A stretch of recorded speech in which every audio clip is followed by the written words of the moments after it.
I got digital dash, can't ride with a op. I walk in the store and I buy the stock. I hide in the bins and pull out the lot. Got Tiffany diamond, it cost me a lot. They flying like birds, but drop on this hot. 400 degrees, I burned up the block. Burn out, make one call, they turn out. CC the gang, get the word out. When the shit getting hot, you the first out. Cover my wrist with a watch and I flood it with rocks. Now I look at the time all day. Be high, I rap the old block and I drop off the top. And I know you can see my face. You my dog at the end, don't care what the bitches say. Leave a like on this video within the next 5 seconds for 2K to finally fix their servers. I would not risk it. Yo, Pierre, you wanna come out here? Yo, what's up, YouTube? It's your boy Fizz back in the video with yet another video. And today I got y'all with another badge method, whether it's a glitch, or an actual ridiculously good method to get anything that you're trying to do in this game, whether it's finishing, shooting, playmaking, and defensive, and how to get to 95 and 99 overall as fast as possible. I'm gonna be showing you guys exactly how to do it. Every single time I give y'all the best 99 overall method in the game, y'all always go crazy on this. Now, I've already updated y'all on the finishing, but if you guys want me to update you guys on the shooting, playmaking, and defensive in their own videos, all you gotta do is get this video to, let's say, 1,000 likes. I know y'all can get this to 1,000 likes, and I got that for y'all. But yeah, like I said, go ahead and leave a like, so smash the break and destroy the like button. Subscribe if you're new. We on that road to 100K, man. So if you guys can hit that sub, if you're new, I really would appreciate it. But yeah, for today's video, I'm gonna be giving you guys the best 99 overall method. First, it's pretty much gonna give you guys like tips and settings. Then I'm gonna give you guys the methods for finishing, shooting, playmaking, and defensive, so that you can hit 95 as fast as possible. Then I'm gonna give you guys like some stuff that you can do for drills. Then I'm gonna give you guys some bad suggestions. Then I'm gonna give you guys even a 99 overall method, because after you hit 95, you have to do an entirely different method for tips and settings, and even for the method that you're doing in game. So yeah, I'm gonna be doing all this in one video. So if you haven't liked the video, I really appreciate it. But yeah, man, without further ado, no more talking, let's hop straight into it.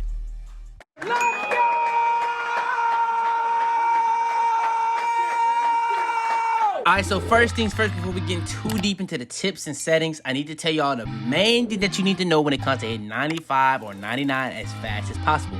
First thing you need to do, you need to hit 95. Before you even get to 99, you have to get to 95 to be maxed on your attribute cap, because you have to get all your attribute bars done. Doesn't really matter if you have X badges, you just have to have that done. But to be able to get that as fast as possible, you have pie charts. And this is what you do to create your build. So when it comes to those pie charts, that's going to get you Hall of Fame badges in certain categories. So when it comes to whatever badges you get Hall of Fame for your build, that is the main thing you want to focus for when it comes to grinding for that 95 overall. Because before you get to 99 overall, you have to do this 95 overall. So yeah, when it comes to that, make sure that you're focusing on that. So whether that's shooting, you need to focus on the shooting part of this beginning part. Then when it comes to playmaking, you need to focus on that. Whether it's finishing, shooting, playmaking, or defensive, that's what you need to focus on when it comes to the 95 overall, depending on what pie chart you chose. So if you got playmaking and something, or shooting and something, that's what you need to focus on. So yeah. Also, another thing I do not want to forget to mention is the fact that you can play 5v5 rec, and you can get just as much as a my career game in this game. And it's going to be a way shorter game. So it's really up to you. If you feel like you can go crazy in the rec against bombs, you know what I'm saying? Because most of the time when you're playing rec, you're not going to play nothing too crazy. So it's going to be really easy. Or you can play park. But in my opinion, the fastest way to get this stuff done is playing my career. It's just going to be you. But rec is actually pretty good also. Alright, so next is going to be the settings. So when it comes to playing in these games, you want to get as much XP as possible on a per game basis. So what is going to make it that much easier? You want to play on a difficulty that's not too hard. So what I do is I play on Hall of Fame. Hall of Fame is really easy for me. But if you feel like you can't play on Hall of Fame, don't. Because on a lot of these things, it's based off of make or misses. It's going to get a little bit more aggravating, and you really want to be able to grind this. You don't want to be rage quitting off of playing my career. So I will say Hall of Fame is going to get you the biggest bonus, because if you don't know, it gives you a bonus for the higher difficulty. You get a higher percentage. So that's why I play on Hall of Fame. That's going to get me more. It's going to give me as much as possible. If you can't play on Hall of Fame, go to Superstar. If you can't play on Superstar, go to All-Star. All-Star is, if you don't know, that's what kind of like the online stuff. Whether you're playing 5v5 Rec, Pro-Am, or you're playing 3v3 Pro-Am or Park, or 2v2, or even the 1v1s at this stage. All of these are different they're all at the same difficulty, and that would be All-Star. It's literally something around All-Star, but some of them have different sliders. But yeah, Pro, you can also do Pro. That's up to you though. I would do Hall of Fame. You're gonna get a higher bonus the higher difficulty you're on. All-Star and Pro were literally tuned to be making it easier to shoot. So if you have a struggle with shooting, that's probably what you should play on. But yeah, when it comes to quarterlet, you want to go as long as possible. Now, if you don't want it to be too long, go around 10 minutes. But what I do is put it on 12, because the more minutes you have in a game, the more time you have in the game to be able to get as much XP as possible. So that obviously makes a lot of sense. But yeah, what I would do, 12-minute quarters, Hall of Fame. All right, next. You really want to take advantage of these My Player Nation games. These are going to get you double the VC and double the My Points. And when it comes to My Points, that's going to be badge points, your bar, like your main 99 overall bar, and your finishing, shooting, playmaking, and defensive. And that's for any category, whether you're going for 99, whether you're going for finishing, whether you're going for shooting, playmaking, or defensive. You want to take advantage of these every single time. Now, for the main method, I'm going to be going over, you really just want to be able to find you a way to do the speed glitch as consistent as possible. What I do is, I do like a curry slide, and then I do like a hezzy to the side that I do a curry slide, and it gives me a fastest speed boost possible, or speed glitch possible. But what you can do is you can just keep spamming left and right and holding RT, and it's going to give you a really easy speed glitch out of that. So you just really want to find you the best way to speed glitch if you're ISOing. Then as soon as you speed glitch, just go to the goal, and I show you guys a whole contact dunk tutorial. Go for the dunk at the perfect time, and you just want to go for as many contact dunks as possible. Now, it's really easy to get contact dunks when you're ISOing. When it comes to doing the pick and roll, you can combine that with getting playmaking badges, because sometimes the contact dunk is really mainly, most of the time when you're doing pick and roll, they're going to either double team you, so you're not really going to be able to have the opportunity to get contact dunks. It's really going to be more for lobs, or if you want to do Euros and stuff like that. So I really do the pick and roll after I get around 15 contact dunks, because if you don't know, there are caps to what you can do. So when it comes to catching lobs and contact dunks, it's around 15 contact dunks per game, and it's around 20 to 25 lob catches a game.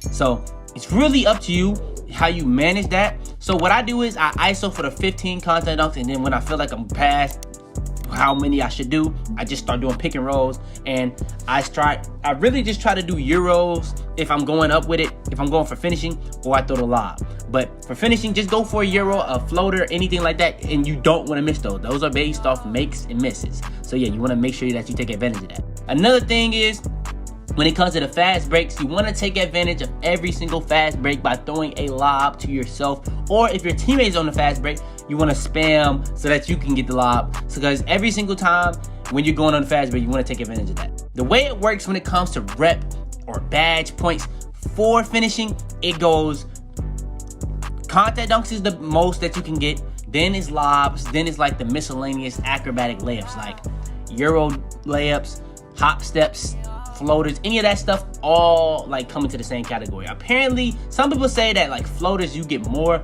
but I'm not 100% sure how much more you get. So yeah, like I was saying, if you're doing pick and roll, I would do like Euros and stuff like that, but if you can get contact dunks, do it. I don't usually have the opportunity to do it. They really play me kind of weird, and it's really so spaced out that the only person that would be in the paint is the person that's picking me. So yeah, I don't even have the opportunity to even get a contact dunk. So I go for contact dunks doing ISO. I do pick and rolls. When I'm doing that, I'm either throwing a lob, and you know what I'm saying, I'm going for my acrobatic layups. And by the way, when it comes to the acrobatic layups, you do not want to miss those, because it's based off of make or miss. The more you miss, the less XP you will get for those. And on fast breaks, you want to take advantage of every lob that you possibly can get. It's just that simple. So the way it goes, based off how much XP you can get, contact dunks get you the most. Then when it comes to catching lobs, that's the second most. Then when it comes to acrobatic layups, that's the third most. And then sometimes if you want to just go up for like a regular dunk, no matter what dunk, if it's a flashy dunk, it's gonna count as the same thing. So that's really another thing. But yeah, that is pretty much the method. That's all you really need to know when it comes to finishing. It's quite simple. Figure out how to do your speed glitch on, because you can speed glitch on any build. So do not tell me I can't even speed glitch. No, you can speed glitch on any build. Any build. My big man has a 30 ball handle, and he can speed glitch. I'm telling you right now, you can speed glitch on any build. So this goes for anybody. You can do this. You can do this method with any build. But yeah, that is going to be the best badge method. Let's go over some of the best badges to help you with this badge method. All right, so now hopping into the shooting method. Now when it comes to the shooting method is very simple. very, very simple. All you gotta really know how to do is speed glitch and quick stop. For now, if you're a big man, it's a little bit harder. Just pick and pop though. You know what I'm saying? Now it's gonna be a little bit harder to get open. That's why you probably need to drop the difficulty. But yeah, that's really up to you. Now, when it comes to the shooting, what I do, I really mainly do it on the guard. I don't know too many people that make big shooters. And you can speed glitch on any build. You know what I'm saying? You can ISO with it, or you can call for a screen. Sometimes the screen don't work, so I ISO. Sometimes the screen works, so I screen. It's that simple. So yeah, you gotta know when to do that. First things first, though. You need to know how to speed glitch and know how to quick stop. Simple as that. So what I do is I speed glitch to a side, quick stop, green. Now, when it comes to shooting, you gotta know what you need to do when it comes to the tiers of what's the most important thing. So the two most things that you get when it comes to XP is limitless range threes and off the dribble shots. So standstill threes have their own things. So whether it's a standstill 3 or a standstill midi. And then you have off the dribble, which is better. You're gonna get more for doing off the dribble than you would a standstill. Now that also have its own things, whether it's a 3-pointer or a midi. Now, if you do an off the dribble 3 and it's limitless, you're gonna get double the points. So you're gonna get way more for doing that. So yeah, that's probably the most you can do. Now, what I do, I don't do off the dribble. I just do quick stops and limitless. Try to make sure I get as many limitless threes as possible. Now, when it comes to shooting, the main thing that you need to understand when it comes to shooting, you don't want to miss, because the more you miss, the less XP you get. Whether you're doing an off the dribble, a limitless 3, a mid-range, whatever you're trying to do, it does not matter. It's based off a make or miss system. So yeah, you want to limit your misses as much as possible. So that's why I make sure I got my system perfectly, so I know when to do ISO and I know when to do screens. Now, another thing that you can do is CPUs. When you get the ball, if you feel like you can't do the little quick stops, the speed glitch, another thing that you can do, you can call for the ball, literally do a jab step, get your man off you, shoot. You can do that every single time. It's gonna be really good. Now, sometimes they don't allow you to do that, especially on the higher difficulties. But yeah, that's a really, really simple and easy way. Call for the ball, jab step, shoot. You don't even have to dribble. Just shoot it. That's all you gotta do. Just gotta know the timing of your jump shot at that point. It's very, very simple. Another thing you can do to get shooting badges, curry slide. Very simple. Very simple. Everybody knows how to curry slide. Just hold down diagonal. If you guys want me to do a beginner dribble tutorial with a dunk tutorial all in one video, put that in the comments down below. Like the video, and I can do that. Y'all just gotta let me know that that's something that y'all would want. But yeah, it's very simple to do it. The main thing I would say for like people that are kind of like on the bigger side, what I would do is do the jab step or do pick and pops. Very simple to do. You just need to know what is the most important things to do though. Limitless threes is gonna get you the most. Off the dribbles, you need to make sure you're doing that. And yeah, if you do those things, all those tips, whether you're doing the jab, whether you're doing the catch and shoot, the curry slide, whether you're doing the quick stops and the speed glitch, it's all gonna just be based off the making or miss. Whatever is better for you, whatever makes you miss the least is what you need to do. Those are the 3 best methods I got for you. It's that simple. All right, now for the playmaking. Now, in my opinion, the playmaking is a lot easier to do if you're a slasher, because you have the option of going up and you have the option to throw the lob. It's way more consistent. It's a lot easier to get an open lob when you're going to the rim too, because they have to guard you and the lob person. Now, if you're a play shot, what I do, I play like I am a slasher, and instead of ever going up, I never go up and I always force the lob. So you're gonna get a lot more turnovers, but you also gonna get a lot more lob assists. It's that simple. You don't lose anything on your XP for getting turnovers. Now, the only thing when it comes to the XP, you want to make sure that you get a high teammate grade. That's another thing that you want to make sure. But yeah, like just make sure that you get as many lobs as possible when it comes to this. Now, the way I do it, I call for a screen. Sometimes I use a screen, but the main thing that you want to know when it comes to throwing lobs, the main thing that you want to know, the reason why it's better if you're a slasher, you don't want to use the screen. You want to go the opposite way of the screen so that they just roll instantly and they have nothing with them. Because sometimes when you use the screen, they'll switch it and they'll play it really well, and it's not as easy to get the screen off. So if you don't get them to be able to switch, or you don't, and you get your man to actually be able to get that reaction before the defender, more than likely you're gonna have an open lob every single time. Every single time. Now, if you don't want to do that like that, it's a lot of other ways you can do lobs. You can do lobs on fast breaks every single time. You can do lobs just in general when you see somebody cut. Now that is a lot more rare, you know what I'm saying? But if that's what you want to do it, you don't want to do pick and roll, that's up to you. But in my opinion, the best way to do it is to pick and roll. Either use the screen and throw it, or don't use the screen. In my opinion, I like doing the pick and roll and not using the screen, going the opposite way of the screen and let my man just roll every single time and forcing a lob. Because the more lobs you're gonna get, the more XP you're gonna get. Now, lob assist is not the only. It's kind of even with flashy pass assist. The only reason why I would say flashy pass assist is a lot harder is because you don't have to actually make the shots. Now, if you do a flashy pass assist to like layups and stuff like that, you're gonna get a lot for that. But at the same time, it's still based off if they make or miss it. Now, on lob, it's a lot higher of a percentage of them to make it. So that's why, in my opinion, I feel like lobs are just more consistent and you can do it every single time in a pick and roll. Now, say for instance, you're doing a pick and roll and now they're starting to help out the corner. That's when you can throw a flashy pass. Say for instance, you already did a couple lobs. That's when you can start doing flashy passes. Now, when it comes to everything in this game, there is a cap. There's a cap. When it comes to doing passing, the reason why I feel like you want to do it more on a slasher, the reason why you want to be a slasher when you're going for playmaking, because they have a thing called attack assist. So you're going to get even more. So you're going to get attack assist with a lob assist, or attack assist with a flashy pass assist, and the assist. So that's why I say it's even better to be a slasher while you're doing playmaking. But when it comes to this, there is caps. There definitely is caps. So when it comes to lob passes, I would say it's around 20 to 25. Around the same thing for the flashy pass assist.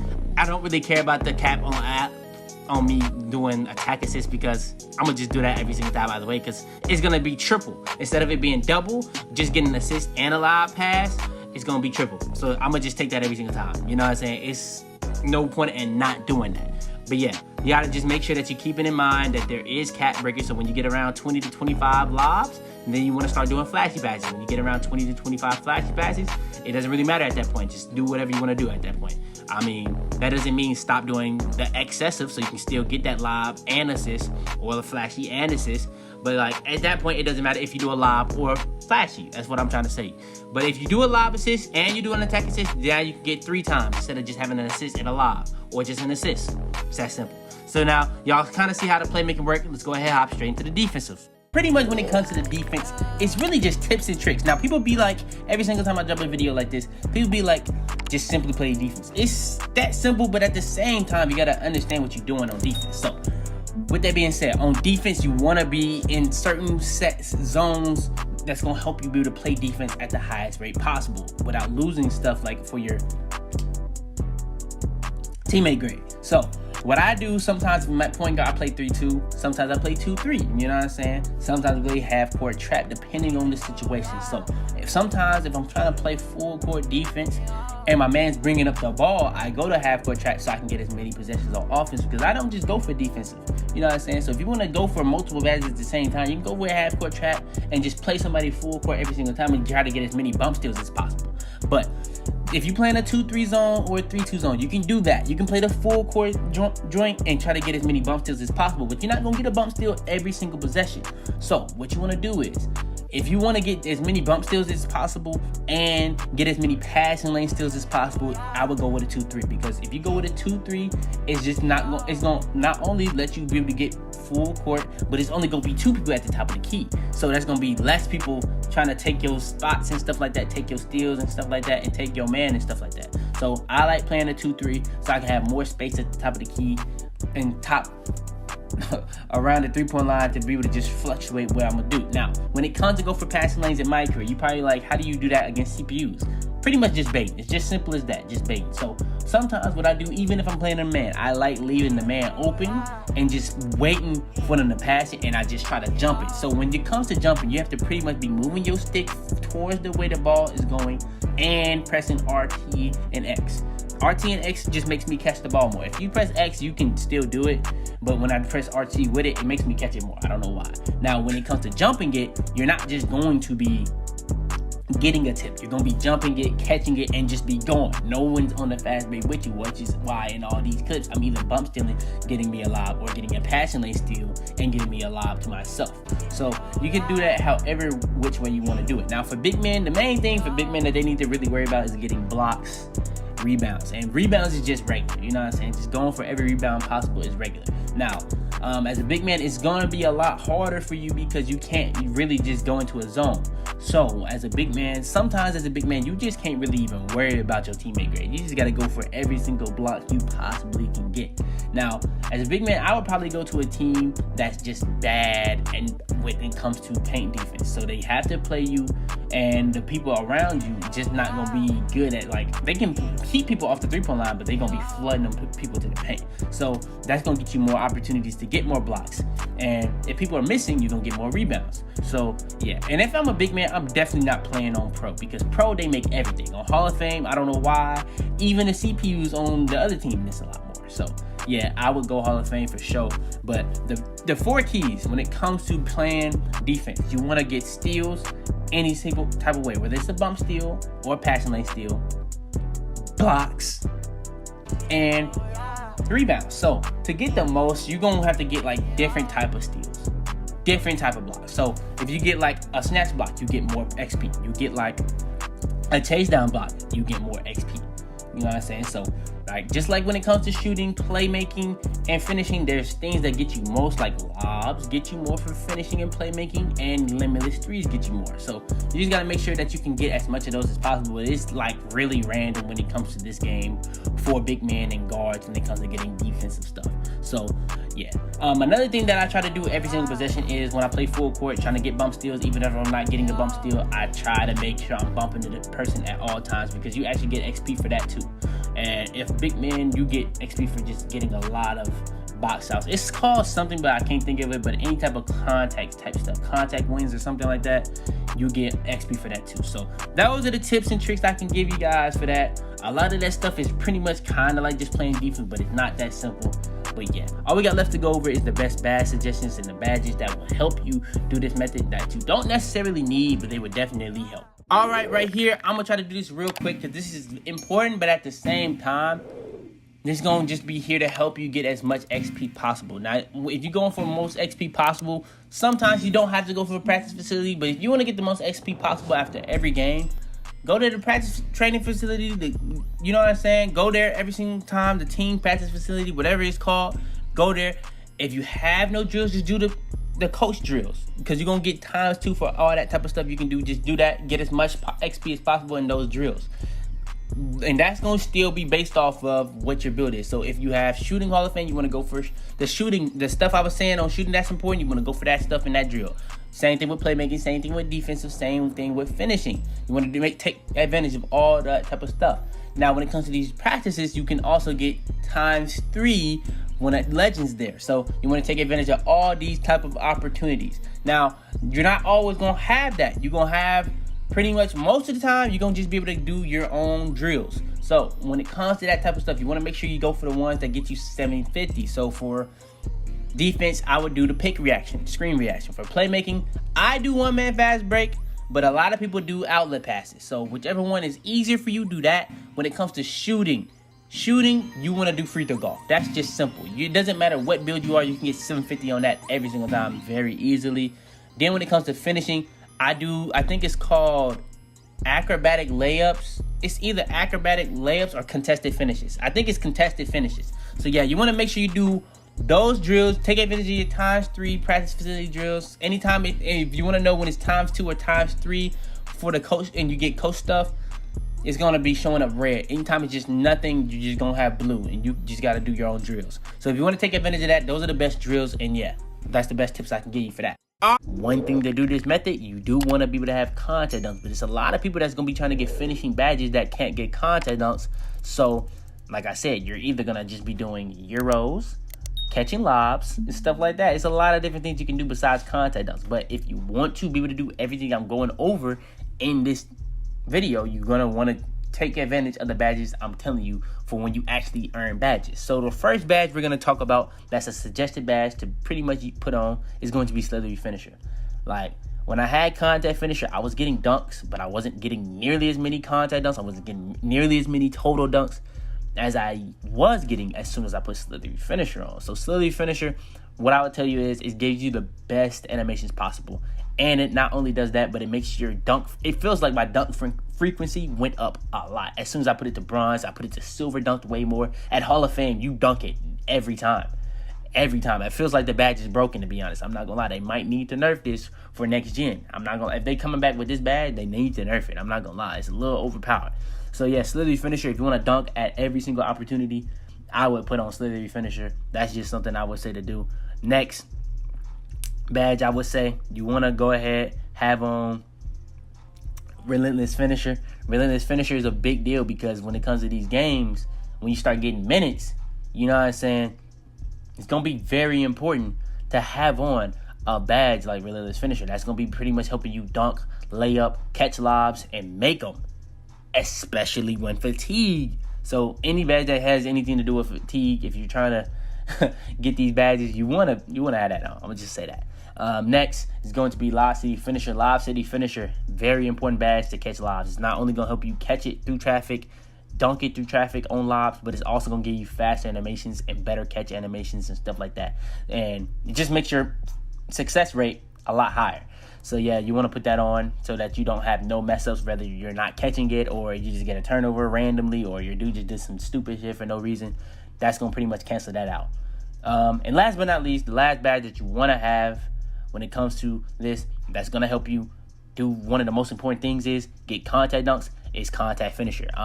I can go into detail on what it does and what's the negatives, but the main thing that it does, supposedly from last year, I'm guessing that this is the same thing. I'm pretty sure it is. It might even be higher because the contact dunk success rate is way higher than last year. I'm going to go over this again tomorrow, so stay tuned for that. But yeah, Contact Finisher is going to make you get contact dunks a lot more. So as soon as you put on the packages, that's 20%. You go up to bronze, Contact Finisher, that's 15%. That's going to be at 35% chance of getting a contact dunk. At silver, that's 50%. At gold, that's 65%. And at Hall of Fame, that's 80% chance of a contact dunk. That's not even counting if you have slash or takeover. That's probably like 100% chance of a contact dunk. I'm not going to lie at that point. But yeah, that's going to be the badges that you 1,000,000% are going to want. It's literally that simple. I can't make it any more simpler than that. You know what I'm saying? So yeah, those are the badges that you 100% want to have on in this game. Relentless Finisher, Lob City Finisher, Slithery Finisher, and Contact Finisher. You need all them finishing badges. It's that simple. Now, let me not say need. You don't need a single badge. Because I was getting over 20K a game, and I wasn't even getting that many minutes. So if you specifically just go for finishing badges the entire time, because I was going for finishing and playmaking at the same time, if you do it smart, you're going to be able to get a lot of XP per game. Like I said, you want to be shooting limitless threes. So the more XP you get, it's going to be for limitless threes. So range extender is going to help you extend your range as much as possible, making it that much easier to shoot limitless threes. So obviously, range extender is going to be a very good badge to help you with this method. So yeah, it's going to be making it that much easier. Next badge, difficult shots. I said this earlier. If you want to be able to do more off dribbles, and you're going to get more XP for off the dribble threes, and you want to miss as little bit as possible because you're going to get more XP, you want to put on badges like difficult shots. Another badge, Hot Zone Hunter. Hot Zone Hunter is going to make it that much easier to shoot in your hot zone. So if you're shooting a lot more threes, Hot Zone Hunter is going to be making it a lot easier to shoot within your respective hot zones. Another badge is going to be Tireless Shooter. Tireless Shooter is actually another important badge because as you're getting tired in these games, it's going to be making it that much easier for you. Now, if you're simming at halftime, you're not going to necessarily need that, you know what I'm saying? Because you're not going to really be getting tired until like pretty much halfway through the third, and then at the end of the fourth, or maybe even just at the end of the second with like 2 minutes left if you're playing a lot. So that's really on you, you know what I'm saying, when it comes to that one. But yeah, Tireless Shooter can really help. Another one, and last but not least, before I end off this joint, is going to be Volume Shooter. Volume Shooter is a very, very good one, for especially my career, because in my career, you're not worried about teammates helping them get stuff and stuff like that and letting them contribute. You worry about you. You trying to get yours. So as you get more and more, as you shoot more and more, the shot percentages or the percentage of the shot going in as you keep shooting is going to go up and up and up. So the more you shoot, the higher percentage of a shot going in. So that's going to be very important for something like this. So yeah, Volume Shooter is going to be a very good badge to go on with something like this. It's just that simple. The first badge suggestion I'm gonna say is Lob City Passer. This is not a badge you necessarily have to have, because when I was doing it, I wasn't going out my way to really max out Lob City Passer, because after I reached past silver, it actually felt like it was getting worse. So I just kept it at silver, but sometimes I didn't even have it on and it still was doing just fine. But when I was getting to gold and Hall of Fame, it was just being a little bit weird with like how they were not catching it, or they were just not making it anymore, or it was just making me do bad passes. It was just weird. I don't know what it was, but that's just my experience with it. The next one I'm gonna go over is Flashy Passer. That's gonna be pretty much helping you make more flashy passes at a more consistent rate, and it's also gonna be helping you get more takeovers. So it's gonna be helping you get faster and stuff like that, getting more attribute bonuses as you're doing flashy passes. Now, Lob City Passer, just like flashy passes, is gonna be making it easier, but just in my experience, I would just tell you guys how it was for me. Flashy passes is another badge like that, but as you go higher, it's gonna be making it that much easier to do flashy passes. Next is going to be Quick First Step. Quick First Step is gonna be giving you the highest tier speed boost for whatever tier speed boost that you're supposed to have. So say for instance, there are tiers to everything. There's tiers to shooting, tiers to ball handle for momentums, and there's tiers to speed boosting. So speed boosting is based off your speed with ball. So if you're at the 86 plus speed with ball, you're gonna be at the highest tier of speed boosting. It's just that simple. I think 99 is a tier of its own too, where it's like incredibly faster than everything else. But with that being said, Quick First Step is gonna just make whatever tier you're at that as fast as possible. The highest or the higher you have it at, whether it's at bronze, silver, or gold, it's just gonna keep going, getting faster and faster the higher tier you're at for the Quick First Step. Then last but not least is going to be Handles for Days. Handles for Days is very important, especially for my career, because what I will say is, when it comes to Handles for Days, stamina is a big issue in this game, especially when you're playing my career games and you want to be able to limit that as much as possible. So with that being said, I would make sure I have that joint on so that you can cancel out the stamina issue. Alright, so hopping straight into it. First badge, Rebound Chaser. Rebound Chaser is going to be a very good badge to help you get snags and just get more rebounds in general. So if you're having problems getting Rebound Chaser as you're getting badges, put on Rebound Chaser. It's that simple. It's going to help you a lot. Next is going to be Pickpocket. Pickpocket is not only just going to help you get more poke ball loose, own ball steals, but it's also going to help you get a lot more bump steals. You know what I'm saying? It's just going to make that success rate a lot higher, even if you have a lower steal. Now, if you have a higher steal, your bump steal rate is going to be high already, automatically. You know what I'm saying? But, you know what I'm saying, as you go up and up and up with the pickpocket, it's going to be making your ability to steal at an even higher rate. So yeah, pickpocket is another one, especially because you want to be able to get as many steals as possible. So yeah. Then next, for the passing lane steals, interceptor. It's going to be helping you get more passing lane steals, catch the ball a lot more, get more tips, get farther lunges and stuff like that. So yeah, very important. So yeah, I would say interceptor, very, very important badge for this method. And all right, last but not least is going to be for the blocking. You're going to go with chase down artists. Like I said, you're going to get a lot of XP for chase downs. So if you get a lot of chase down blocks, you want to have on chase down artists, because this is actually a badge you actually probably have to have. You know what I'm saying? Because there's actually two of them. Like chase down artists and rim protector, you probably actually have to add these, because they both unlock animations that you just can't get without having it. So chase down artists is going to really help you get a lot more chase down blocks, and you want to be able to get that because that's going to get you a lot more XP than just a regular block. Next is going to be rim protector. That's not going to just be helping you on chase down blocks. That helps you on contesting the paint. So it's going to be enhancing chase down block, badges like Intimidator and stuff like that, but it's also going to be getting you the ability to get snatch blocks and other animations, that unlocks even more animations and improves your ability to get blocks. And it's also going to be giving you and your teammates a bonus for your takeover. So yeah, Rim Protector is another good badge to help you get blocks. Next is going to be Pogo Stick, because Pogo Stick is a really good badge for when people get the board and they try to go back up, you can just jump right up with them. So Pogo Stick is going to help you get more shot contest on stuff like that, or even blocks. So that's pretty important in my opinion too. So yeah. And all right, last but not least, let's hop into the 99 overall method. Now when it comes to the 99 overall method, it's really simple. Really simple. First things first, I'm going to go over the settings. The settings that you want to have is pro difficulty and 5-minute quarters. Why? Because you want to make it as easy as possible to get your takeover, and you want to have it as short as of a game as possible. Because if you have it as short of a game as possible, it doesn't really matter how long the game is. So yeah, you want to make sure you have a perfect difficulty and correlate, and you want the game to be as short as possible, and you want the difficulty to be as easy as possible. So that's the perfect settings for this. All right, and now for the actual method. Now, before my subscriber told me this, I literally would just play the game and just try to get my teammate grade as high as possible and just try to go as crazy as possible. But what you actually can do in these games, when you're going for 99, you can literally just get takeover and then foul out.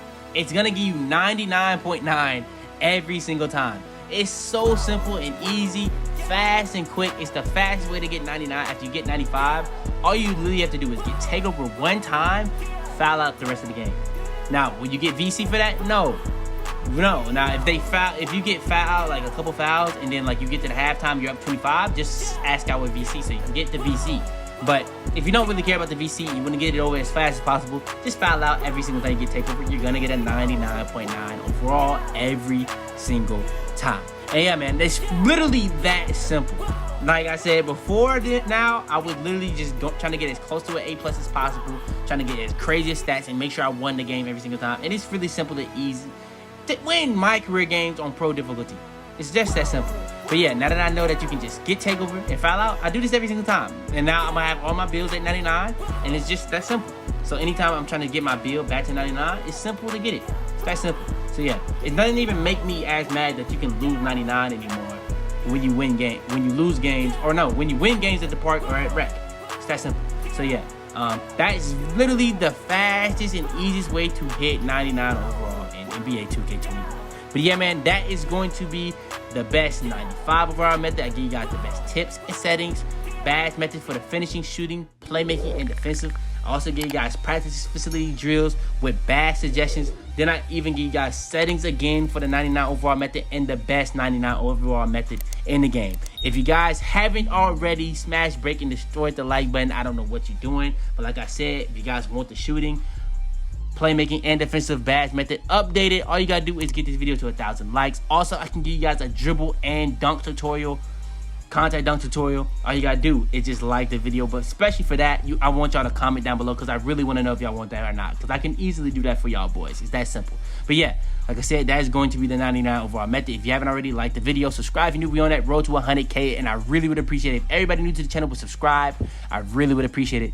But yeah, turn on post notifications, be the first at every single my video. Share this video to anybody you think this will help. But yeah, man, it's your boy Fitz, man, and I'm about to be, man.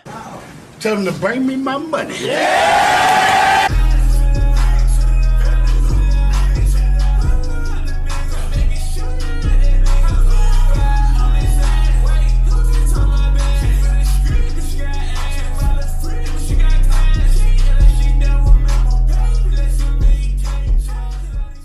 Alright, before we go too far into this video, I want to make sure to go over this. Now, we were at 4.2%. We're all the way up to 9.7%. But still, 90% of y'all that are watching my videos aren't even subscribed. I know y'all mess with the videos. We finna be going so crazy, so you might as well hit that sub button. It's that simple.